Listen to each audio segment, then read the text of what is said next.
I've been wanting to do this one for quite some time, starting off with some orange floral water and some aloe. And then for this formula, there's no butters, so I was really intrigued to see how this one would go. So I just popped in some oils. Once again, just a tiny amount for a test batch.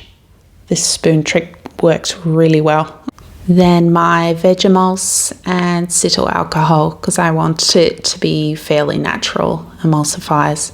This is where I got experimental with some Candelilla wax. I wanted to see how it would go with slickness, and apparently it doesn't clog pores, so that's pretty cool. So I just popped in some, but it didn't weigh very much.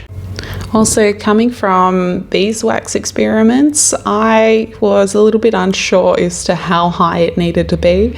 Beeswax generally starts to set even at around 50, but I let this one cool right down to 60 and it was fine. So the one thing is I did have to blitz it quite a lot. I did not want to see any little chunks, and surprisingly it all blended right out. So it just took so much more blending than normal, but it actually created a really thick formula in the end once it finally cooled down.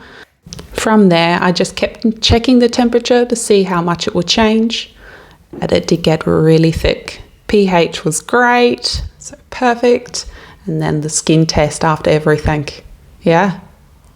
The only thing was that it had quite a lot of floral water, so I found it did absorb into the skin quite nicely, but still watery. So I think I might add a few extracts, maybe some butters, and see how that goes. But as you can see, the end result, it was insanely thick. So I'm really happy that I experimented with this wax.